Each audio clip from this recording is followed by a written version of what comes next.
मराठा आरक्षणाचा मुद्दा अनेक वर्षांपासून प्रलंबित आहे। 2016 मध्ये कोपर्डीत अल्पवयीन मुलीवर झालेल्या बलात्कारानंतर महाराष्ट्रात सकल मराठा समाज मराठा क्रांती मोर्चे निघाले। कोपर्डी पीडितेला न्याय देण्याच्या मागणीसोबतच मराठा आरक्षणाच्या मागणीने जोर धरला आणि याच मागणीने राज्यव्यापी 58 मोर्चे निघाले। 2016 ला सुरू झालेल्या या मोर्चांनी तत्कालीन फडणवीस सरकारला अक्षरशः जेरीस आणलेलं होतं। गायकवाड आयोगाच्या शिफारसीनुसार नंतर फडणवीस सरकारने मराठा आरक्षण दिलं, हायकोर्टात टिकलं, पण ते मात्र सुप्रीम कोर्टात टिकू शकलं नाही। आता हे सगळं घडलं 2016 ते 18च्या कालावधीमध्ये। त्याच्यानंतर आता डायरेक्ट 2023 मध्ये पुन्हा एकदा जालन्यामध्ये मराठा आंदोलकांवर झालेल्या लाठीमाराच्या घटनेने पुन्हा एकदा आरक्षणाच्या मागणीने मोर्चे निघालेले आहेत, आंदोलनं सुरू आहेत। अक्षरशः सरकारला अल्टिमेटम पण दिला जातोय, पण गेल्या मोर्चांमध्ये एकही मराठा आरक्षणासाठीचा चेहरा नव्हता। या मोर्चांनी मात्र तो चेहरा दिलेला आहे आणि तो चेहरा अर्थातच आहे मनोज जरांगे पाटील। मराठा क्रांती मोर्चाची मागणी ते आरक्षण मिळवण्यासाठीचे त्या सरकारचे प्रयत्न, दुसरीकडे जरांगे पाटलांची मागणी आणि या सरकारने केलेले प्रयत्न, या दोन्ही मराठा आरक्षणासाठीच्या लढ्यांमधला नेमका फरक काय आहे? त्यावेळेसच्या मागण्या आणि त्यावेळेसचे तोडगे, यावेळेसच्या मागण्या आणि यावेळेसचे तोडगे हे एकमेकांपासून कसे वेगळे आहेत, हा फरक आपण आजच्या व्हिडिओमधनं समजून घेणार आहोत। नमस्कार, मी अनुजा, तुम्ही पाहत आहात मुंबई तक। आता मराठा क्रांती मोर्चा वर्सेस आपण इथे जरांगे पाटील यांचा मोर्चा पाहिला, तर याच्यामधले आपण फरक पहिले पॉइंटर्स वाईज समजून घेऊ आणि त्याच्यानंतर त्याचं थोडं डिटेल आपण जाणून घेऊ। आता पहिला मुद्दा आहे तो म्हणजे की मराठा क्रांती मोर्चा आणि त्यावेळेला 2016 मध्ये जे मोर्चे निघाले सगळ्यांची एकच मागणी होती, मराठा आरक्षण। इथे जरांगे पाटील यांचं म्हणणं आहे की सरसकट सगळ्या मराठ्यांना कुणबींचं जात प्रमाणपत्र द्या, म्हणजे त्यांना कुणबींमधनं आरक्षण मिळेल। म्हणजे जरी कुणबींचं जात प्रमाणपत्र मिळालं तरी मराठा वर्गाला आरक्षण मिळेल, हा एक बेसिक फरक झाला। दुसरा मुद्दा की आता हे मार्गी कसं निघेल, तर याच्यासाठी त्या सरकारला मागासवर्ग आयोग एक तयार करावा लागलेला होता, जो गायकवाड समिती ज्याला आपण म्हणतो किंवा गायकवाड आयोग जो म्हणतो त्याने तो ओळखला जात होता। आणि त्याच्यासाठी अर्थातच पुढे न्यायालयीन लढाई असते, कारण की आयोग जो रिपोर्ट देत असतो त्या आधारावर पुढे ते जर चॅलेंज झालं आरक्षण तर पुढे न्यायालयात या सगळ्या गोष्टी जातात, जे आपण पाहिलेलं होतं गेल्या सरकारमध्ये। इथे मात्र आहे की समिती स्थापन करावी लागणार आहे आणि या समितीच्या अहवालानुसार शासन निर्णय जो आहे, GR जो आहे, तो काढून सुद्धा हा मराठा आरक्षणाचा मार्ग निघू शकतो। अर्थात हाही मार्ग सोपा नाही आहे, ते कसं आपण पुढे डिटेलमध्ये समजून घेऊ, पण हा बेसिक फरक आहे की मराठा क्रांती मोर्चाची जी मागणी होती त्याच्यानुसार एक आयोग नेमावा लागणार होता, बॅकवर्ड क्लास कमिशन, आणि त्याच्यानंतर पुढे न्यायालयीन लढाई होती। इथे मात्र तसं काही नाहीये, इथे एक समिती नेमून त्याच्या शिफारसीनुसार सुद्धा एक GR काढून सुद्धा हे आरक्षण दिलं जाऊ शकतं। त्याच्यातले अडथळे आपण नंतर समजून घेऊ। तिसरी गोष्ट आहे ती म्हणजे की मराठा आरक्षणासाठी मराठा क्रांती मोर्चाची जी मागणी होती त्याच्यामध्ये 50% मर्यादा ही मात्र होती। सुप्रीम कोर्टाने सुद्धा म्हटलेलं होतं 50% मर्यादा ही ओलांडता येत नाही। जी अपवादात्मक स्थिती असते ती काही सिद्ध होऊ शकलेली नाहीये। सो बेसिकली त्यावेळेला ज्या मागण्या होत होत्या त्याच्यामध्ये ही 50% मर्यादा होती। जरांगे पाटील यांच्या मोर्चामध्ये मात्र किंवा यांची जी मागणी आहे त्याच्यामध्ये कुठेही 50% मर्यादा नाहीये, कारण की जरांगे पाटील यांची जी मागणी आहे की कुणबींचं जात प्रमाणपत्र मिळावं।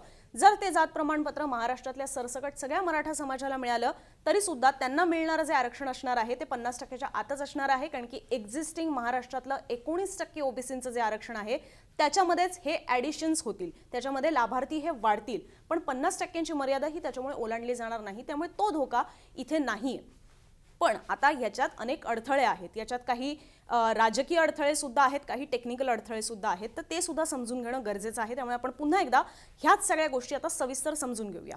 बेसिकली पहिला मुद्दा, मराठा क्रांती मोर्चा हा मराठा क्रांती मोर्चाची मागणीच अशी होती की मराठ्यांना शिक्षणात आणि सरकारी नोकऱ्यांमध्ये आरक्षण द्यावं।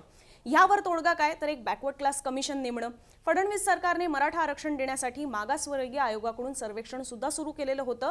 या आयोगाचे अध्यक्ष होते SB म्हसे, पण ज्यांचं 2018 मध्ये निधन झालं आणि म्हणून मग त्यांच्या जागी MG गायकवाड यांची नियुक्ती करण्यात आली। गायकवाड आयोगाच्या शिफारसींनुसार 15 नोव्हेंबर 2018 साली 9 सदस्यीय समितीने अहवाल सादर केला। 5000 पानांचा हा अहवाल होता। या अहवालाच्या आधारे 30 नोव्हेंबर 2018 ला हिवाळी अधिवेशनामध्ये तत्कालीन मुख्यमंत्री देवेंद्र फडणवीस यांनी मराठा आरक्षणाचा कायदा हा मंजूर करून घेतला। आता मराठा समाजाला 16% आरक्षण मिळवून दिलेलं होतं। हे आरक्षण हायकोर्टात तर टिकलं, पण आरक्षण 16% ऐवजी नोकरीत 13% आणि शिक्षणात 12% आणण्यात आलं। सुप्रीम कोर्टात मात्र हे आरक्षण काही टिकू शकलं नाही। 2021 मध्ये सुप्रीम कोर्टाने मराठा आरक्षण रद्द ठरवलं। ज्या मुख्यमंत्री फडणवीसांच्या काळात आरक्षण मिळालं ते आता मात्र विरोधी पक्षनेते झालेले होते। आरक्षण ठाकरे सरकारमुळेच टिकू शकलं नाही असा आरोप हा त्यांनी त्यावेळेला केलेला होता। ठाकरे सरकारने सुद्धा यासाठी प्रयत्न केलेले होते। आरक्षण प्रश्नी अगदी त्यांनी पंतप्रधान मोदींची सुद्धा भेट घेतलेली होती, पण अजूनही आरक्षणात हे काही मराठा समाजाला मिळू शकलेलं नाहीये। आता सुप्रीम कोर्टाने आरक्षण रद्द करण्यामागे काही कारणं होती ती सांगितलेली होती, जसं की मराठा समाज मागास आहे हे राज्य सरकार सिद्ध करू शकलेलं नाही, 50% मर्यादा ही ओलांडता येते, पण तशी अपवादात्मक परिस्थिती इथे आहे असं सुद्धा आपल्याला राज्य सरकार किंवा या आयोगाच्या अहवालानुसार दिसत नाही, हे सुप्रीम कोर्टाने सांगितलेलं होतं आणि म्हणूनच 2021 मध्ये हे आरक्षण रद्द केलेलं होतं। आता हे सगळं मराठा क्रांती मोर्चा आणि त्यांच्या मागण्या आणि त्यावर त्या सरकारने उचललेली पावलं, जरांगे पाटील यांचं आंदोलन आणि त्यांच्या मागण्या आणि त्याच्यासाठी सरकारचे सगळे तोडगे हे कसे वेगळे आहेत हे आता पुढे पहा। जरांगे पाटलांच्या मागण्या काय तर सरसकट सगळ्या मराठा समाजाला कुणबींचं जात प्रमाणपत्र द्या। निजामाच्या काळात मराठा हे कुणबीच होते, त्याच्यामुळे त्यांच्याकडे दाखले असो वा नसो सरसकट सगळ्याच मराठ्यांना कुणबींचं आरक्षण मिळायला हवं।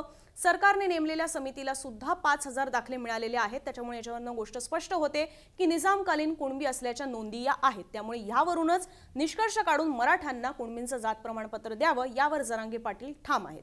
आता यावर सरकारने काय करणं अपेक्षित आहे तर GR काढून ते हे आरक्षण देऊ शकतात, पण तसं केल्यास महाराष्ट्रातील 32% मराठा समाज हा ओबीसीमध्ये आरक्षण त्यांना मिळेल, जे ओबीसी समाजाला मान्य नाहीये। ओबीसी समाज भाजपची खूप मोठी वोट बँक असल्याने त्यांना अगदी लोकसभा आणि वर्षभरावर आलेल्या विधानसभा निवडणुकांच्या तोंडावर नाराज करणं सुद्धा भाजपला परवडणारं नाहीये।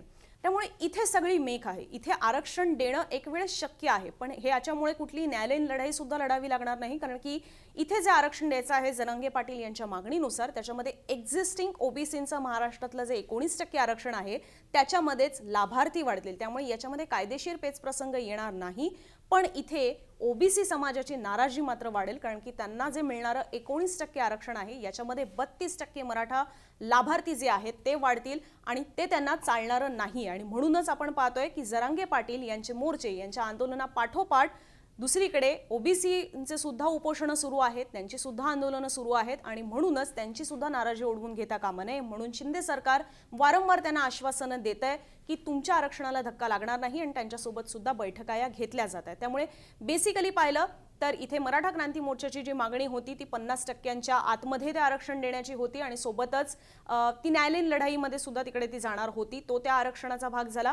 इथे जे जरांगे पाटील यांची मागणी आहे त्याच्यामध्ये न्यायालयीन लढाई फारशी नाहीये, पण याच्यामध्ये अनेक टेक्निकल आणि पॉलिटिकल रिझन्स सुद्धा आपल्याला पाहायला मिळतात। त्यामुळे हे या दोन लढ्यांमधले बेसिक फरक आहेत जे तुमच्यासमोर ठेवण्याचा आमचा प्रयत्न होता। अर्थात तुमचे सुद्धा याच्यावरची काही मतं असतील, तुम्हाला सुद्धा कुठला फरक नव्यानं जाणवत असेल तर तो सुद्धा तुम्ही आमच्यापर्यंत कॉमेंट बॉक्स मार्फत पोहोचवू शकता।